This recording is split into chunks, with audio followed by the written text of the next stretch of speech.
This Family Life News podcast is made possible by the support of listeners like you. Next on the 5 o'clock report.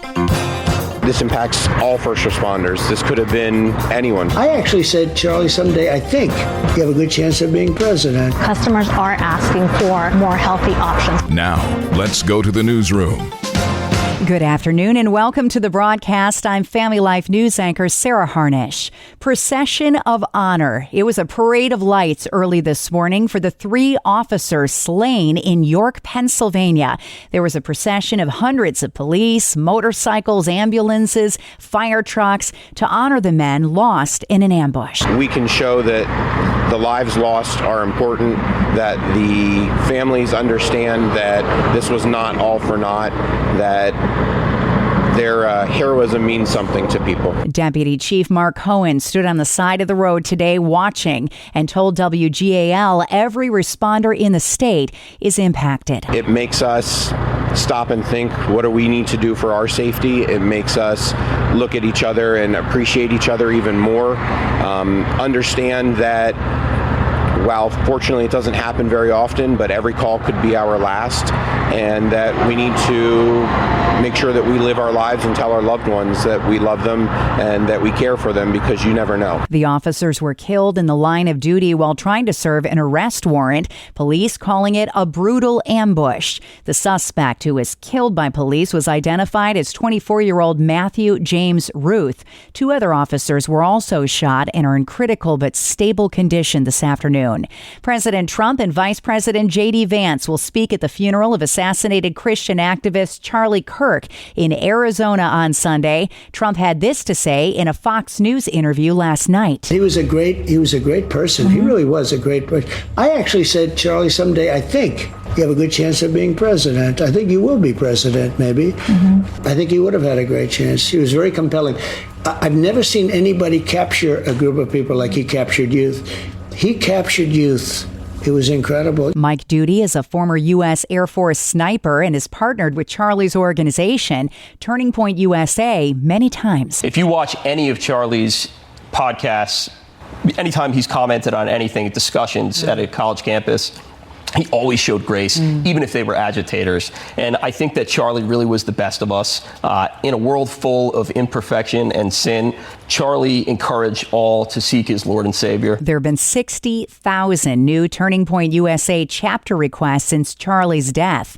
Buffalo, meanwhile, had their own memorial last night. The Buffalo Bills pausing to honor Kirk before their Thursday night game against the Miami Dolphins. It is the latest in a series of tributes for Charlie Kirk across Western New York.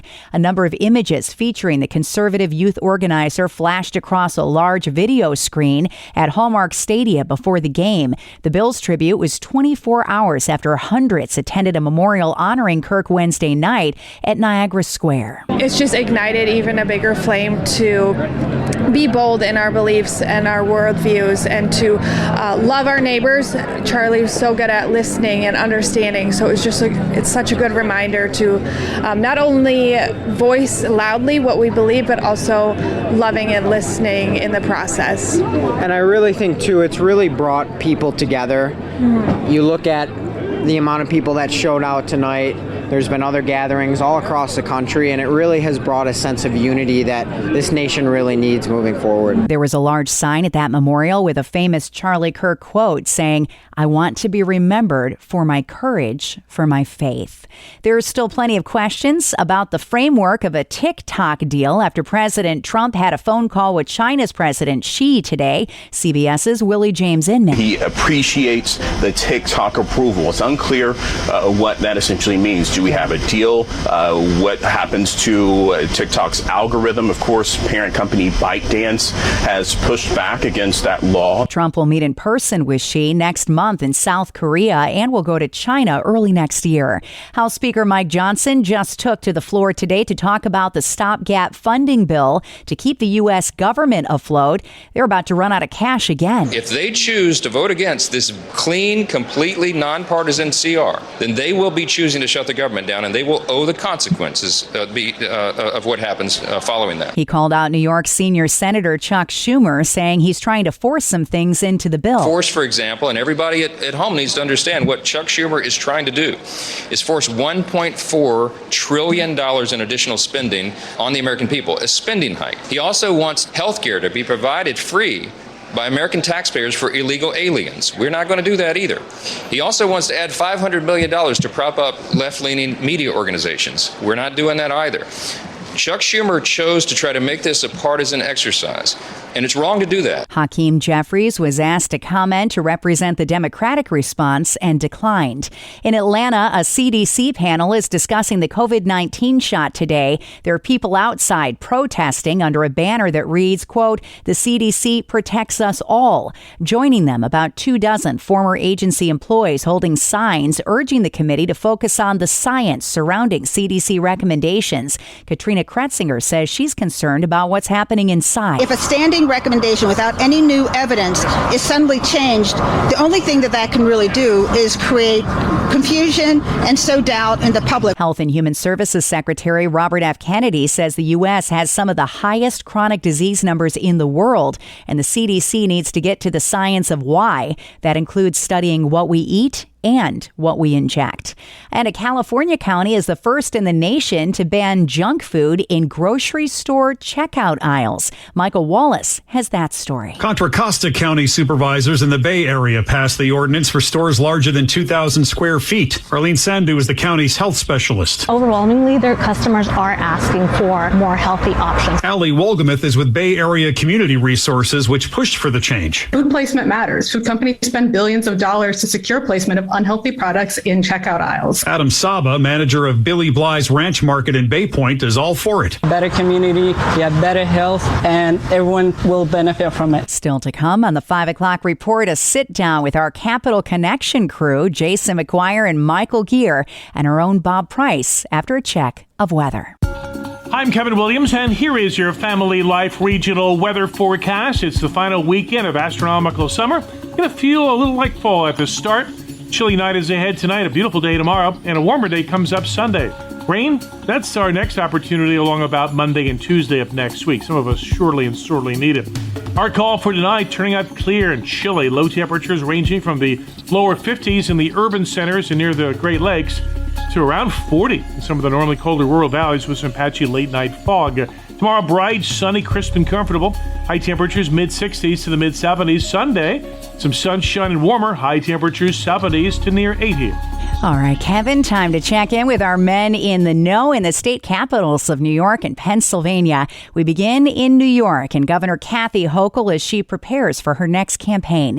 It's Capital Connection. Let's listen in. There was a Siena poll out that I thought was interesting. It basically said this: if it's Governor Hochul versus anybody else in next year's election, she loses. But if it's Governor Hochul against Elise Stefanik, well, right now she's got a 25-point lead. How do you make sense of that Siena survey, and how vulnerable is Hochul next year? Well, I think you've got a couple of things going on. One is the start of the new school year. People are starting to tune in a little bit more after the lengthy summer. Poll numbers are going to move around. The governor has been moving around the state dealing with this cell phone ban that is very popular. And so I think that's an issue that has played to the governor's favor. Remember, the governor's going to have to go through a very difficult budget cycle next year, and decisions that are made there will likely also have an impact on her polling. So polling numbers are going to move. The other thing that's reflected, I think, in that polling is that in New York, President Trump is very unpopular.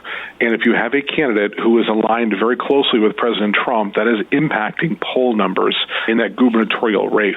So there's a lot of things in play, and I'll just say we have a lot of time between now and November 2026. Governor Hochul, Jason, she this week also made news by endorsing Zohran Mamdani for mayor of New York City, the self-avowed socialist who wants government-run grocery stores and $30 an hour minimum wage. That Zohran Mamdani. What advantage does the governor see in hitching her political wagon wagon to him. Could this endorsement hurt her next year? Yeah, it's interesting to see that endorsement come out because Mr. Mamdani is already up double digits in polling in this particular race. So I don't think he needed the governor's endorsement. Really, it's a matter of what is the governor going to get out of this. She did not do well in the last election in New York City. Her numbers were depressed there. Yeah. And by aligning herself with Zohran Mamdani, she may be looking to get ahead of that and try to boost her numbers in New York City ahead of next year's gubernatorial race. She also begins to shore up on the left flank by having the Democratic Socialist of America as one of her endorsed candidates. Then she will also show herself as being more progressive and may help herself in a Democratic primary next year. Well, Michael, I know Monday's a big day for you. We're going to talk about that in a minute, but I want to talk about abortion politics first. You know, everyone's looking ahead to the 2026 midterms. It's a big election this year in Pennsylvania with those 3 state Supreme Court seats on the ballot. Talk about why that matters so much when it comes to protecting life in Pennsylvania. Yeah, those 3 seats are actually retention votes for sitting members of the Pennsylvania Supreme Court. 3 Supreme Court justices who ran as Democrats and are endorsed by Planned Parenthood want to get another 10-year term in the Supreme Court, and that's the retention vote. Mm-hmm. They've all pretty much sworn allegiance to the issue of abortion. They do it in kind of hidden sort of ways, but the Planned Parenthood endorsement makes it very clear that these are Supreme Court justices who want to advance the abortion agenda. That is, I think, very clear to those who observe that court race. How vulnerable are they this year? Well, it's interesting because there's a lot of sentiment just sort of against, as Jason just said, older politicians being in office, and so some of the youth vote may just think it's time for a change and may not look at the issues so much. The other thing is a voter turnout in these off-year elections, and so really turnout is going to be the difference in whether they survive this retention vote or not. Gotcha. Michael, you've got a busy weekend ahead of you getting ready for Monday, the 5th annual March for Life in Harrisburg, one of the largest rallies there is on the Capitol grounds this year. Monday, September 22nd. What is the message you hope to bring to the state capitol then? Well, we continue every year, this is the 5th annual, to bring the message that every life is precious and that the legislature and the public need to work to protect every human life from conception until natural death. That is the basic message of that. And then there's particular legislation that we'll be drawing the audience's attention to. But basically, it's let's celebrate life, especially in a society that we've witnessed the cheapening of human life. We need to turn our focus back to protecting every human life. You can subscribe, listen to, and share this feature and all of Family Life's original podcasts at Apple Podcasts, Spotify, YouTube, or at familylife.org. New research suggests a practical way to reduce financial conflict in marriage. Hi, I'm Rob West with the Faith and Finance Minute. A study from several universities found that married couples who share a joint bank account fight less about money and feel more satisfied with how their finances are managed. That doesn't surprise me. It confirms what I've seen over the years, but it might surprise those who believe the best way to avoid conflict is to keep finances separate, his money and her money. In reality, that approach can create more division, not less. Scripture tells us in Genesis 2:24 that husband and wife become one flesh. Managing money together is one way to live out that unity. A joint account can strengthen trust and remind couples they're partners, working side by side as faithful stewards of God's resources. Manage your finances wisely with the easy-to-use FaithFi app. Download FaithFi, Faith and Finance from your app store, or learn more at faithfi.com.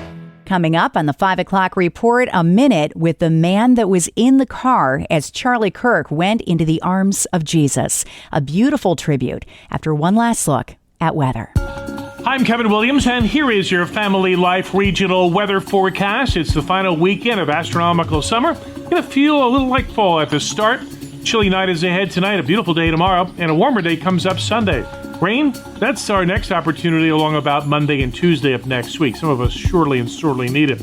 Our call for tonight, turning out clear and chilly. Low temperatures ranging from the lower 50s in the urban centers and near the Great Lakes to around 40 in some of the normally colder rural valleys with some patchy late-night fog. Tomorrow, bright, sunny, crisp, and comfortable.